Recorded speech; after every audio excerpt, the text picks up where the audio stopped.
आज का जो हमारा टॉपिक है वो क्या है, रेटिनल डिसऑर्डर में सबसे पहले क्या है, age related macula degeneration. Retinal disorder में सबसे पहले आपको क्या पता होना चाहिए, आई एनाटॉमी, जो मैंने आपको बहुत डिटेल में बता चुका हूँ, लेकिन इसका थोड़ा सा रिव्यू ले लेते हैं। ये बेसिकली क्या है, सबसे आउटर लेयर होती है जो आई के बैक साइड पे स्क्लेरा होती है। उसके बाद क्या होती है, मिड वाली लेयर कोराइड, और सबसे इनसाइड वाली लेयर होती है रेटिना।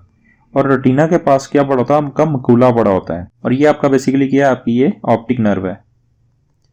अब जो रेटिना क्या होती है, ये आई की बैक साइड पे लेयर होती है जो क्या होती है, लाइट सेंसिटिव लेयर होती है।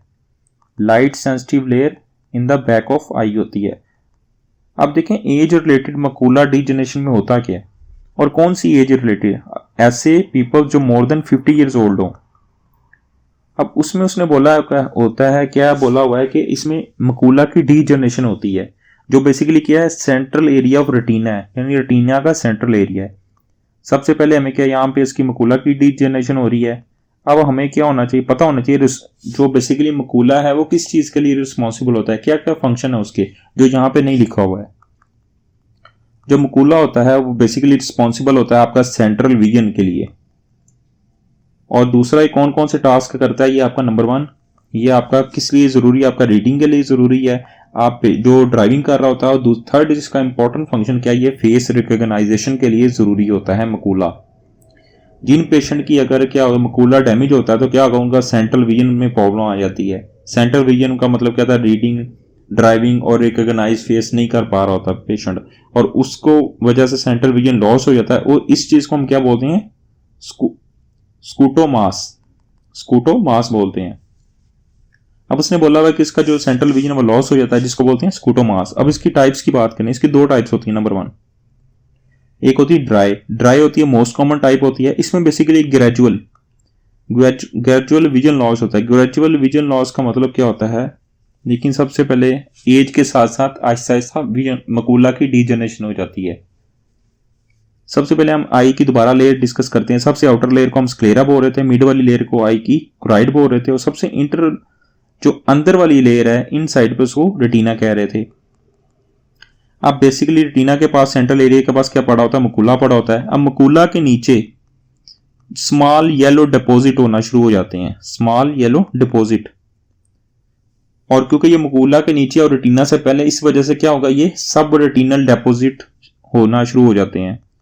स्मॉल येलो सब रेटिनल डिपॉजिट, जिसे हम क्या बोलते हैं, ड्रूसन बोलते हैं।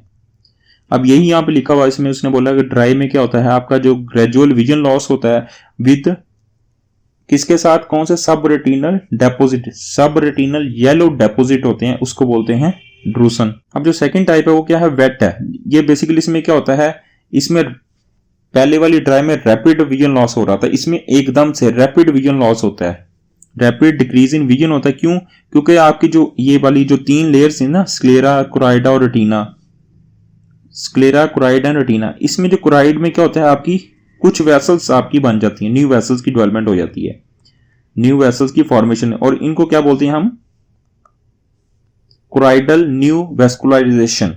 अब बेसिकली जो न्यू वेसल्स बनी हुई थी, ये कोराइडल न्यू वेस्कुलराइजेशन, इनसे ब्लीडिंग हो जाती है। जैसे ही ब्लीडिंग होती है तो सडनली आपका क्या, विजन लॉस हो जाता है, जिसकी वजह से क्या होगा, डिस्टॉर्शन होता है स्ट्रेट लाइंस का, डिस्टॉर्शन ऑफ स्ट्रेट लाइन, जिसे क्या बोलते हैं हम, मेटामॉर्फोसिया। ठीक है, मेटामॉर्फोसिया बेसिकली क्या होती है, आपकी जो आई की नॉर्मल स्ट्रेट लाइंस होती हैं, ये क्या होता है, ये वेवी और बेंड होना शुरू हो जाती हैं। इसी चीज को हम क्या बोलते हैं, मेटामॉर्फोसिया। ये बेसिकली अर्ली सिम्टम्स है आपकी एज रिलेटेड मकुला डीजनरेशन की।